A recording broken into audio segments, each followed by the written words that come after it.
O tingnan ninyo itong ano na to. Tingnan ninyo kung ano sasabihin sa kanya dito ni Samuel Martires.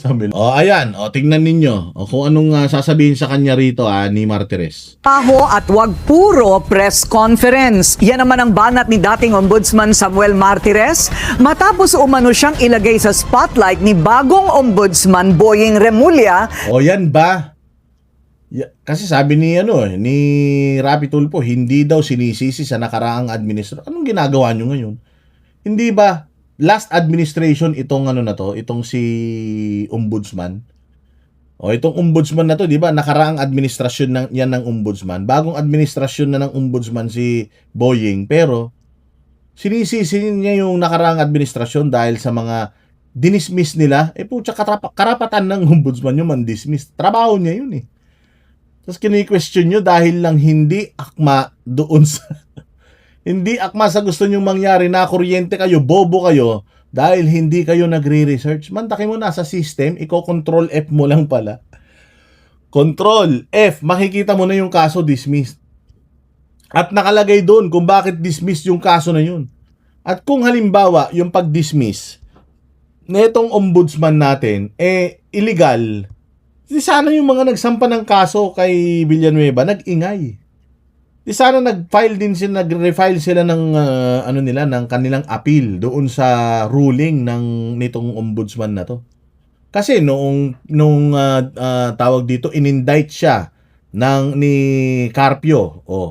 Anong ginawa ni Villanueva? Motion for reconsideration. Nanalo siya sa motion for reconsideration niya under the leadership of itong ombudsman na to. Di sana yung nagsampa ng kaso sa kanya kay Villanueva, motion for the motion pa yung ginawa nila. Hindi na wala na. Bakit? Kasi nga nakalagay doon yung reason bakit dinismiss. At valid yung reason kaya dinismiss yung kaso, kaya nga hindi na ulit isinampa So ngayon, ang gagawin ni Boying, pag-aaralan niya at i-refile niya kung kailangan. Pero ito ang masasabi sa'yo ni Ombudsman Martires. Sa pagbaligtad niya sa dismissal order laban kay Senator Joel Villanueva, kumbinsido siyang paraan lang ito para matakpan ang mga mahalagang mga kaso. Narito ang agenda report ni Joash Malimbat. But I would advise Ombudsman Remulla, if you are listening, you work. Stop conducting press conferences almost every day. Tama. Magtrabaho ka, Boying. Panagutin mo yung mga magnanakaw sa gobyerno. Panagutin mo, hindi yung press con ka ng press con. Sa bagay, talagang magpapapress con niya. Ikaw ba naman, muntik ka na mamatay 5 beses, bali 6 na beses. Nagkaroon ka ng 6 na 6 na pagkakataon na pwede kang mamatay. Kaya talagang susulitin niya hanggat humihing at pumipintig ang puso ng tokmol na yan. Magpapapress ko niyan para yung mukha niya hindi makalimutan. Pero ito masasabi sa ni Martires, hindi ako kasing epal mo. Na lahat na lang ng kilos ko kailangan kong i-press con dahil hindi ko man trabaho yan. Ang trabaho ko mag-prosecute ng mga kawatan na taga-gobyerno. Hindi ko trabaho ang mag-prosecute or magpa-press con at doon mag-hearing. Magtrabaho ka, puro ka interview. Because you will never know what is really happening in the office of the Ombudsman. Diversionary tactic lang ang umano'y secret decision sa reversal ng dismissal order kay Senator Joel Villanueva. Yan daw ang nakikitang motibo ni former Ombudsman Samuel Martires sa mga pahayag ni Ombudsman Boying Remulla. Matatandaan kasing tila na kuryente si Ombudsman Remulla noong nakaraang linggo matapos niyang sabihin na susulat siya kay Senate President Tito Soto kaugnay ng 2016 dismissal order ni former Ombudsman Conchita Carpio Morales laban kay Villanueva. Bago madawit ngayon sa flood control scandal, una nang nasangkot ang senador sa PDAF o pork barrel scam. Sa kaparehong araw ng naging Alam nyo kung magkano yung pork barrel na yan na pinagtatalunan? Malaking issue na yan nun 10 million. 10 million. Alam mo ngayon kung magkano ninakaw? Trilyon. Trilyon. So ngayon, ito si Boying, ang gusto niyang habulin yung 10 milyon. Well, maliit, malaki. Ano yan? Kung talagang ninakaw, dapat parusahan. Pero ang punto kasi dito, pwede natin gawin yan on a later day. Mas i-prioritize natin yung trilyon kaysa 10 milyon. Di ba kasi mas malaking pandarambong yun eh. At saka yun, presko pa, bago pa. Yung mga sangkot dito sa trilyon pagnanakaw na ito, hindi pa nila maitatago yung mga pera na yan. Hanggat kaya pa nating habulin, dapat ngayon tayo natin, kung sabi nga, strike while the iron is hot. Kaya lang hindi ang gustong mangyari nito ni Satanas. Yung 10 milyon habulin, yung bilyon, baya mo. Parang ganun ang gusto niyang mangyari. Announcement ni Remulla, binawi niya rin agad ito matapos ang ilang oras. Natuklasan daw kasi ng Nakakahiya yun. Alam mo, sobrang nakakahiya yun. Matalino man to si Remulla. Alam mo, bilib nga ako dyan nun eh. Matalino yan. Oh, bilib ako dyan nung congressman yan. Nung Pro Duterte. Bilib ako dyan. Pero po siya yan. Nung naging DOJ secretary, naging ombudsman, naging baliw na. Ibang klase eh. kanyang opisina na 2019 pala binaligtad ang dismissal order ni Villanueva matapos aprubahan ni Martires ang isang resolusyon na pumapabor sa motion for reconsideration ng senador. Sa kabila ng malaking pangalan ni Villanueva, hindi ito lumabas sa media o sa publiko. Kaya ani Remulla, tila isang secret ruling ang nangyaring reversal. Sa programang The Spokes ng Billionaire News Channel, inamin ni Martires na siya mismo ang tumanggi na i-publish ang naturang desisyon. Paliwanag ni Martires, ayaw niyang mapolitika ang naging resolusyon ng Office of the Ombudsman. If I publish it, if I talk about it, sasabihin ng tao, kinakatigan ko si Joel Villanueva. Okay? Kinakampihan ko si Joel Villanueva. At the time I signed, I approved that resolution granting the motion for reconsideration, hindi ko kilala si Joel Villanueva. The first time I met him was in the Senate during the budget hearing. I don't know Joel Villanueva. Kaya lang, pag binigyan ng kulay, di ba? In masisemo ngayon, yung secret decision, binigyan ng kulay eh.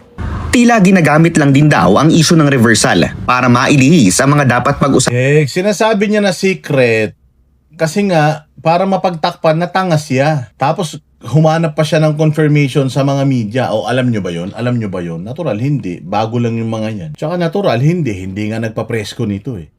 Oh, pero tanungin mo yung mga taga-Office of the Ombudsman. Oh, totoo ba na, alam nyo ba na na-dismiss yung kaso niyo? Oo, nasa system nga eh. Kung nasa system, hindi secret yun, nasa system eh. Kasi kung secret yun, wala sa system. The fact that it is in the system at it can be checked in the system kahit na sinong tao, Poncio Pilato, makikita siya sa database ng ng ombudsman. Hindi sikreto 'yun. Naging sikreto lang, pinalabas nyo lang na sikreto kasi nabisto kayo. Nabisto kayo una incompetence, hindi kayo nagche-check. Pangalawa, nabisto kayo na target nyo talaga na ilihis yung issue sa flood control kasi nga, sinong binabanatan nyo?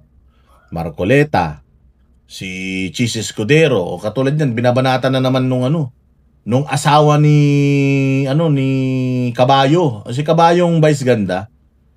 Binabanatan niya si Heart Evangelista dahil yung eskwelahan daw sa Sorsogon, bulok. Buking ng ina niyan. Department of Education Secretary ba si Heart Evangelista?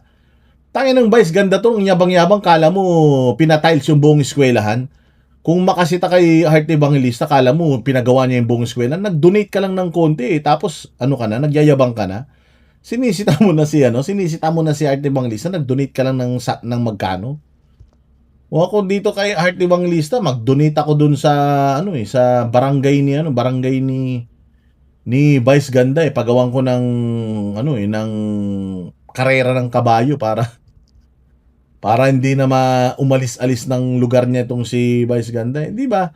So makikita mo yung target, pare-parehas yan, media, yan yung mga target. Ang target si Chis, si Bongo, Bato, Marcoleta, si Cayetano, si Villanueva, Jinggoy. O yan ang ano nila, yan ang nabisto sila dun na talagang nililihis nila. Tapang issue. But haven't you noticed that I am now the flavor of the month? And the flavor of the month before was flood control projects, ghost projects. Nakalimutan na natin yon. The flavor of the month was the trillion peso march. Nakalimutan na ng tao.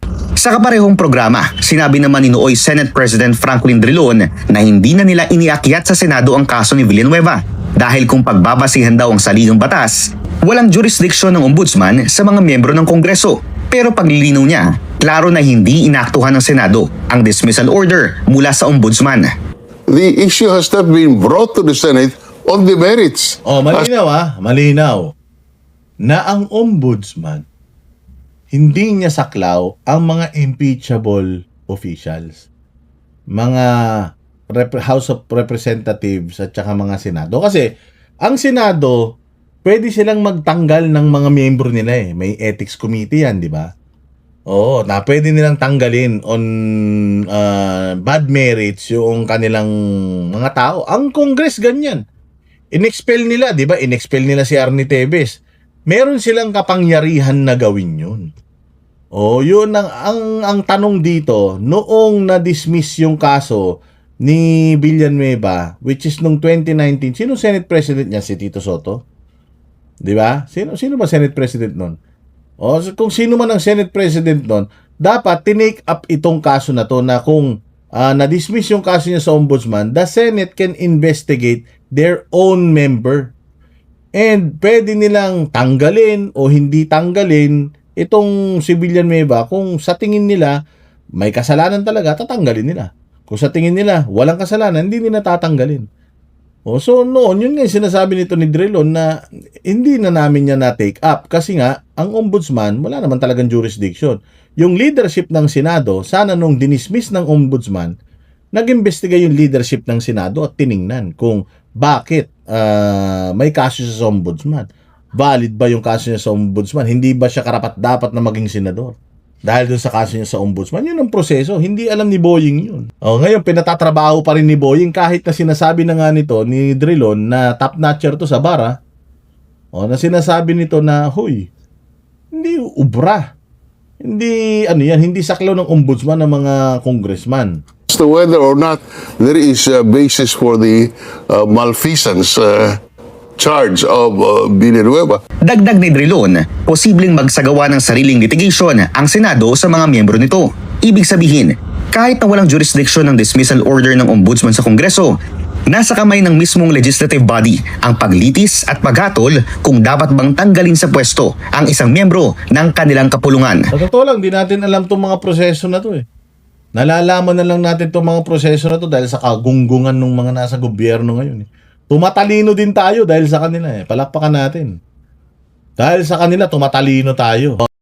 Kami ang boses ng masa, hindi natatakot.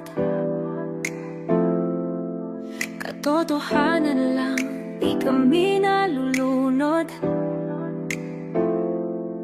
Walang bahid ng sismis, lahat ay totoo. Kahit sino ka pa, pag mali ka babanatan ka. Walang pinipili kulay, wala kaming kinikilingan. Basta para sa bayan, kami lalaban. Pag tama palapakan, pag mali banatan. Di matitinag, di matatakot, para sa bayan tuloy ang sigaw. Sa harap ng kamera, walang halong takot. Mga baluktot, lahat kayo'y tutumba. Ang hustisya at totoo, yun lang ang mahalaga. Kahit sinong harang, di kami matitinag. Walang pinipiling kulay, wala kaming kinikilingan. Basta para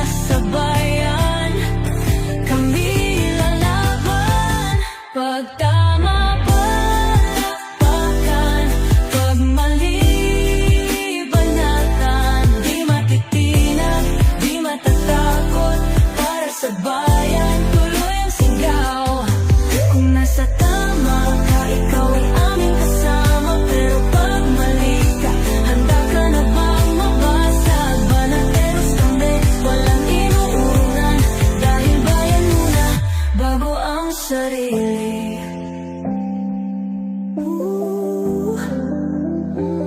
Bago ang sarili.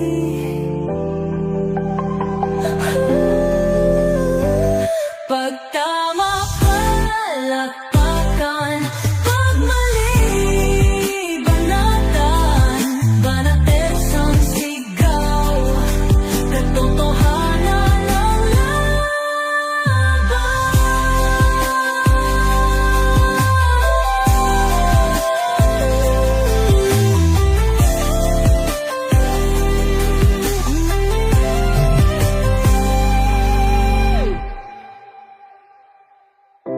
sa harap ng kamera,